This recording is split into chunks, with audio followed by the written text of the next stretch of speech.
They thought he was just another old veteran at the air show. Baseball cap, worn boots, standing alone by the fence. The kind of guy people walk past without a second glance. But inside that B-2 Spirit cockpit, Major Collins was about to recognize the man who pulled him out of hell in Baghdad. Welcome to the Human Stories.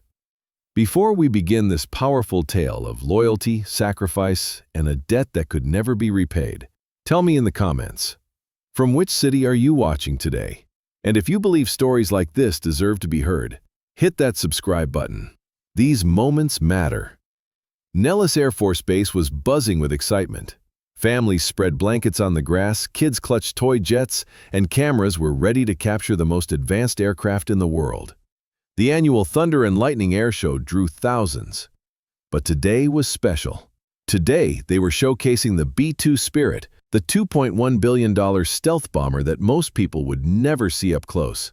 Near the eastern perimeter fence, away from the VIP sections and food vendors, stood a man who seemed out of place. Not because he didn't belong, but because he belonged too much.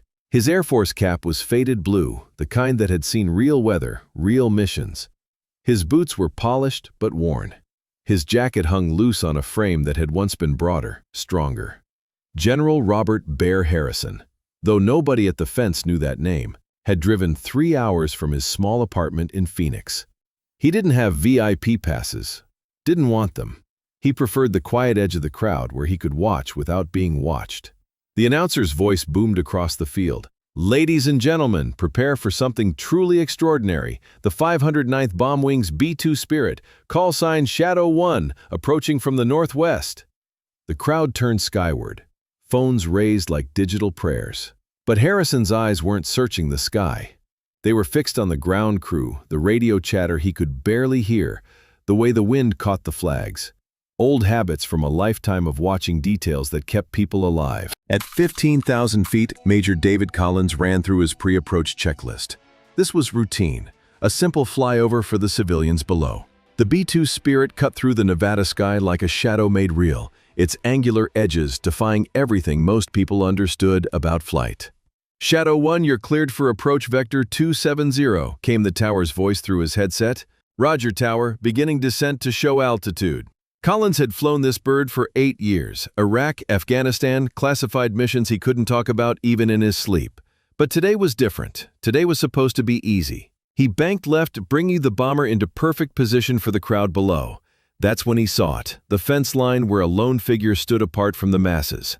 Something about the man's posture, the way he held himself, triggered a memory Collins had tried to bury for 15 years. Jesus, he whispered into his oxygen mask. Say again, Shadow 1, came the tower. Negative, tower, maintaining course. But Collins wasn't maintaining anything. His mind was racing back to Baghdad 2009.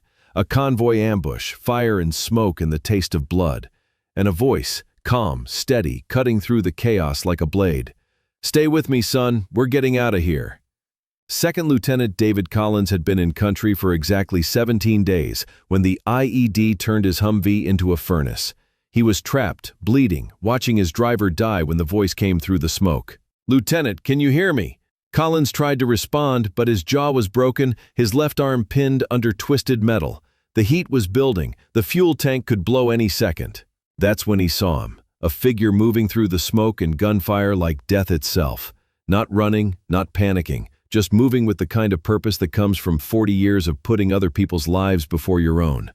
Brigadier General Robert Harrison had been in a secure briefing room at Camp Victory when the ambush call came in.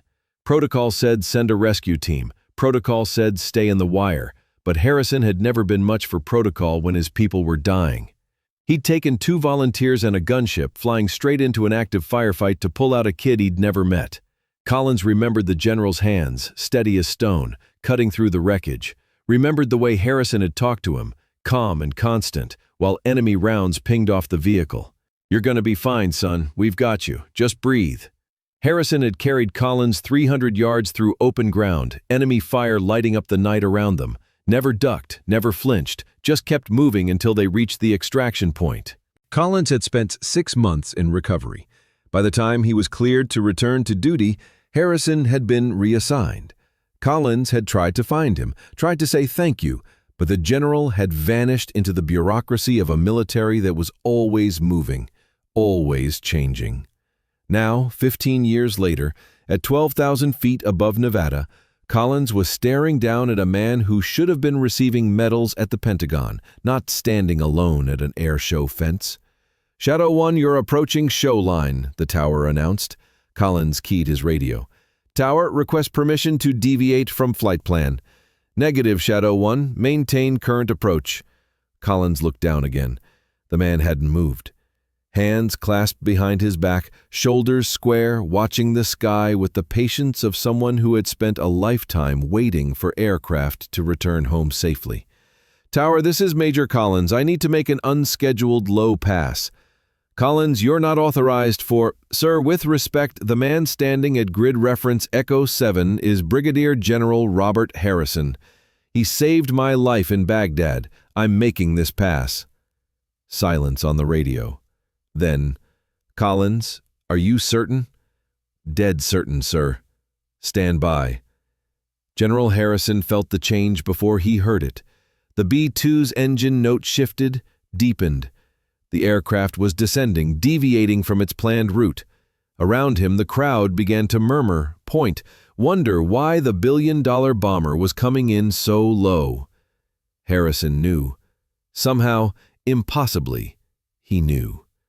The B-2 Spirit dropped to 800 feet, then 500, low enough that Harrison could see into the cockpit, see the pilot's helmet, see the hand that came up in a crisp salute as the aircraft thundered overhead. Harrison's throat tightened. 43 years of military service, and he'd never received a salute that meant more. The crowd was electric now, cameras flashing, people cheering at the unexpected low pass. But Harrison barely heard them. He was remembering a scared kid in a burning Humvee, remembering why he'd put on the uniform in the first place. The B-2 climbed back to altitude, but Collins wasn't done. He keyed the radio one more time. "Nellis Tower, this is Major Collins, requesting permission to break protocol one more time." "Go ahead, Collins. I'd like to invite General Harrison to the flight line, if he's willing." 20 minutes later, Harrison found himself walking across the tarmac toward the most advanced aircraft in the world. The B-2 Spirit sat like a sleeping dragon, its angular surfaces absorbing the Nevada sun. Major Collins was standing beside the aircraft, helmet tucked under his arm, looking older than the scared Lieutenant Harrison remembered from Baghdad. But the eyes were the same, grateful, determined, alive. "General Harrison," Collins said, snapping to attention. "Just Bob these days," Harrison replied, returning the salute. "You don't need to—" "Sir, with respect, I've been looking for you for 15 years. They stood there for a moment. Two men connected by violence and survival, by a debt that could never truly be repaid. "You saved my life, sir, in Baghdad. I never got to thank you." Harrison's voice was quiet. "You don't thank someone for doing their job, son." "It wasn't your job, sir. You were supposed to be in a briefing room, safe. But you came anyway." Harrison looked at the aircraft, at the crowd beyond the fence, at the young pilot who'd grown into the kind of man worth saving. "You know what my job was, Major? My job was making sure people like you made it home. Looks like I did my job." Word spread through the air show like wildfire. Social media lit up with photos and videos of the unexpected low pass, the salute, the general walking across the tarmac. People began to research, to dig, to piece together the story. Within hours, Harrison's service record was trending. 3 wars, 2 Purple Hearts, a Distinguished Service Cross for actions in Afghanistan that were still classified. But most importantly, dozens of stories from soldiers whose lives he'd touched, whose families he'd kept whole, whose nightmares he'd taken on himself. The kid from the convoy ambush wasn't the only one Harrison had saved. There were others. A helicopter crew in Kandahar, a Marine unit pinned down in Fallujah, a special forces team extracted from Syria under conditions that officially never happened. But Harrison had never talked about any of it. After retirement, he'd simply faded away, living quietly in Phoenix, collecting his pension, and trying to forget the weight of all those decisions, all those lives balanced on the edge of his judgment. The next year, Harrison received an invitation to return to Nellis, not as a spectator, but as the guest of honor. The 509th Bomb Wing wanted to dedicate their air show to the men and women who'd served in shadows, who'd made the hard calls, who'd come home carrying pieces of wars that would never end. Harrison almost didn't go. He'd gotten good at being invisible, at letting younger men take the spotlight. But Collins called personally. "Sir, you spent 40 years taking care of people. Let us take care of you for one day." So Harrison returned to Nellis, this time sitting in the VIP section, this time wearing his dress uniform with ribbons that told stories he'd never share. And when the B-2 Spirit flew overhead, when Collins executed that same perfect salute, Harrison finally understood something he'd been struggling with since retirement.